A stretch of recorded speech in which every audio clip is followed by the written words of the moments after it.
नमस्कार, the Sanjay show में एक बार फिर आप सभी का स्वागत है।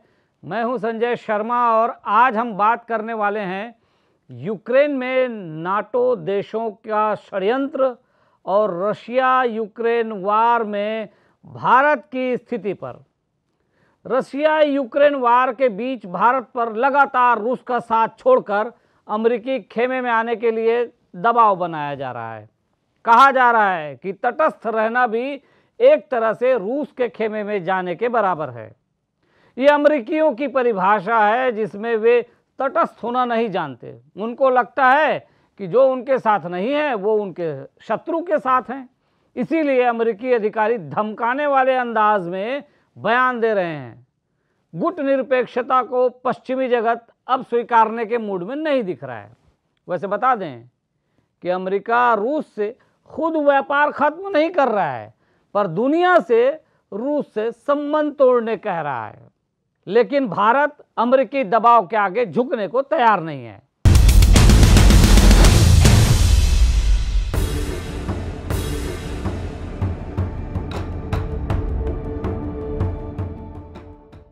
भारत ने पिछले कुछ सालों में अपनी राजनीतिक इच्छा शक्ति से अमेरिका के साथ ही काफी हद तक बाकी दुनिया को भी झुकाया है और अपनी आर्थिक शक्ति का भी लोहा मनवाया है।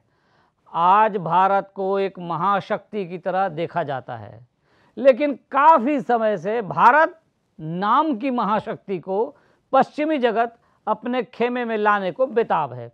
सालों से अमेरिका, फ्रांस, ब्रिटेन जैसी महाशक्तियों समेत यूरोपीय देश लगातार सीधे या टेढ़े प्रयासों से भारत को उलझाने और फिर अपने खेमे में लाने की कोशिश करते रहे हैं। इधर लंबे समय से भारत रूस के नज़दीक रहा है। वो रूस के साथ कई मोर्चों पर भागीदारी निभा रहा है। ऐसे में रशिया यूक्रेन वार के बाद वो रूस का साथ छोड़ दे, ये नहीं हो सकता और अमेरिका भी बखूबी इस बात को समझता है। रणनीतिक भागीदारी की बात है तो भारत के लोग रूस को अमेरिका की तुलना में कहीं ज़्यादा विश्वसनीय मानते हैं। भारत के संदर्भ में अमेरिका को अभी अपनी विश्वसनीयता साबित करने की ज़रूरत है, क्योंकि पश्चिमी देश दूसरों से उदारवादी होने की उम्मीद तो करते हैं, पर अपनी बारी आते ही सारा उदारवाद भूल जाते हैं। यही अब यूक्रेन में दिख रहा है। लगता है अमेरिका ने यूक्रेन का वार जानबूझकर शुरू कराया है और इसी बहाने वो दुनिया को अपने पाले में लाने का सपना भी देख रहा है। एशिया में उसकी दाल नहीं गल रही है।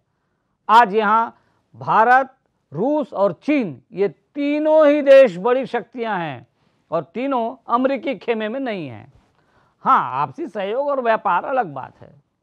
इन तीनों से पंगा लेना अमेरिका को बहुत भारी पड़ सकता है। अब एशिया पर दबदबे के लिए अमेरिका को भारत से उम्मीदें हैं। इधर भारत ने रूस से तेल खरीदने की तैयारी कर ली है तो अमेरिका को मिर्ची लग रही है। उसके पास तेल की कमी नहीं है, इसलिए वो रूस से खुद तेल लेने पर प्रतिबंध लगाने की बात कर रहा है, पर यूरोपीय देशों को इसके लिए मना नहीं कर पा रहा है। ऐसे में भारत से ये अपेक्षा करना भी गलत है कि वो रूस से तेल न खरीदे। अमेरिकी अधिकारी इन दिनों यही बयान देते फिर रहे हैं और कह रहे हैं कि भारत का कदम उसके हित में नहीं होगा।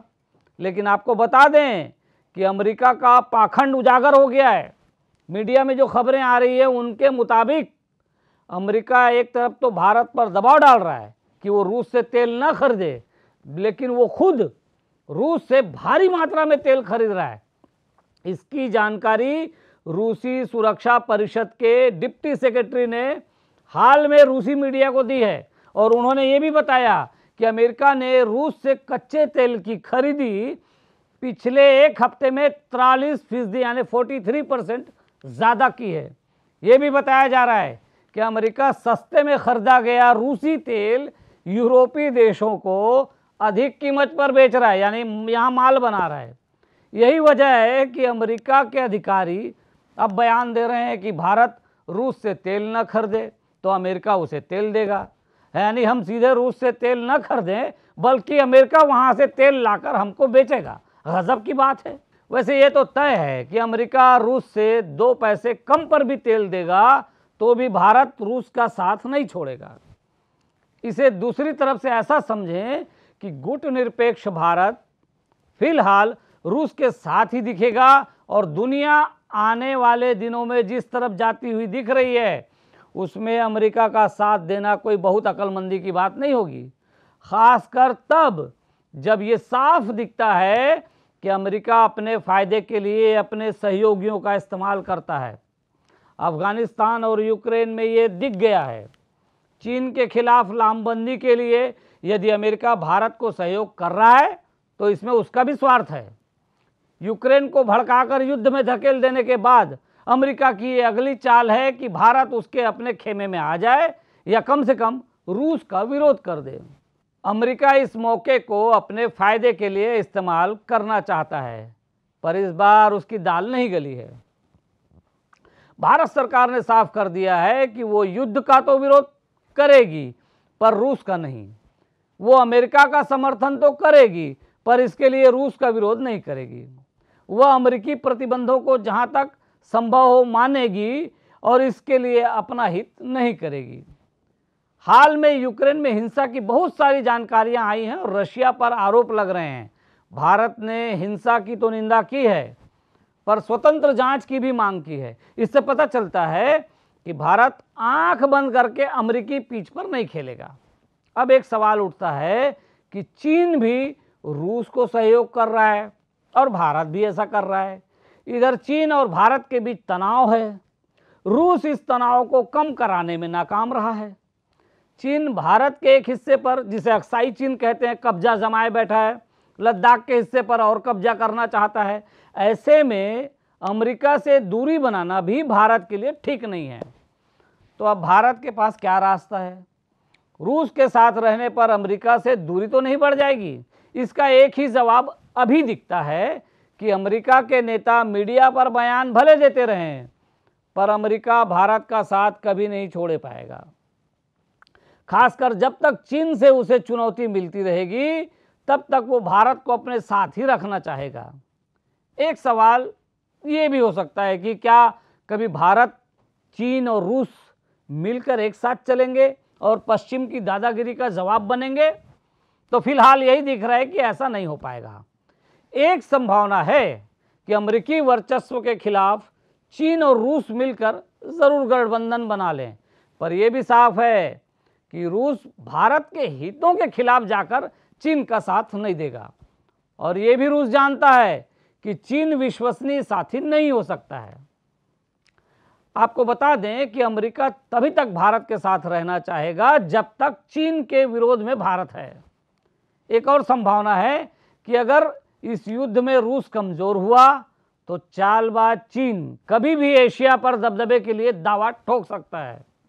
ये बात अभी जरा दूर की कौड़ी लगती है पर ऐसा हो सकता है। ऐसे में हो सकता है कि भारत की गुटनिरपेक्षता की नीति आगे चलकर खत्म हो जाए और भारत रूस के साथ रणनीतिक गठबंधन कर ले। यानी गुटनिरपेक्षता छोड़ना ही है तो भारत दूर बैठे अमेरिका को नहीं बल्कि पड़ोस के रूस को चुनेगा। इसकी ही संभावना ज़्यादा है। कहा तो यह भी जाता है कि अमेरिका में बाइडेन की जीत में चीन ने भूमिका निभाई थी।